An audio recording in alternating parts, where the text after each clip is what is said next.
Noli Me Tangere, Kabanata 23, Ang Piknik. Madilim-dilim pa, nagsigayak na ang mga kabataan, kadalagahan at ilang matatandang babae na patungo sa dalawang bangkang nakahinto sa pasigan. Ang mga kawaksing babae ay mayroong sunung-sunung na mga bakul na kinalalagyan ng mga pagkain at pinggan. Ang mga bangka ay nagagayakan ng mga bulaklak, mga iba't ibang kulay at instrumento na kagaya ng gitara, alpa, akordeon at tambuli.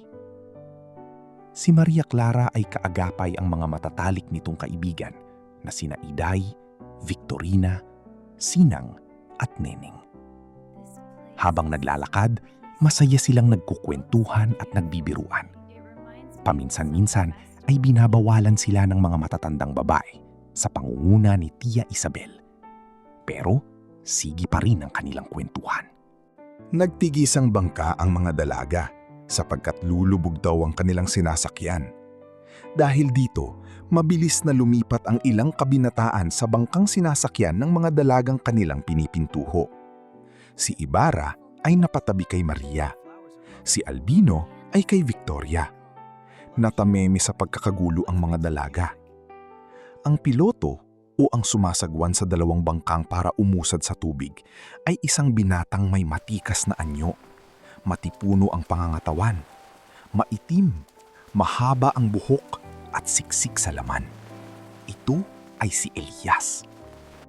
Habang hinihintay na maluto ang agahan, si Maria ay umawit ng kundiman.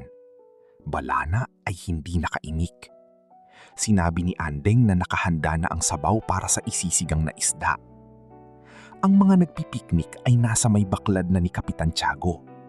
Ang mabibinatang anak ng isang mangingisda ay naman daw sa baklad. Ngunit kaliskis man ng isda ay walang nasalok. Si Leon nakatipan ni Iday ang kumuha ng panalok.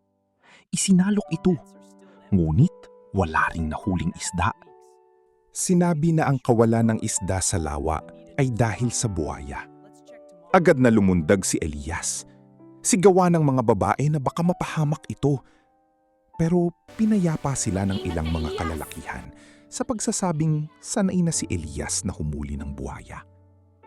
Ilang saglit lang, nahuli na ni Elias ang buhaya. Pero higit na malakas ang buhaya, nagagapi si Elias. Dahil dito, kumuha ng isang punyal si Ibarra at lumundag din sa lawa.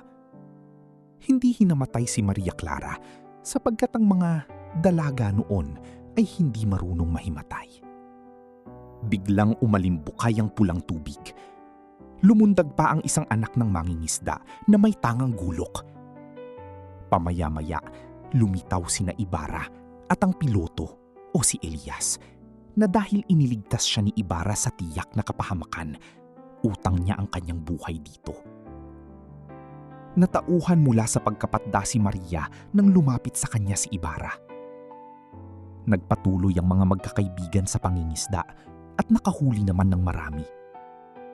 Nagpatuloy sila sa gubat na pag-aari ni Ibarra. Nananghalian sila sa lilim ng mayabong na punong kahoy na tumutunghay sa batisan.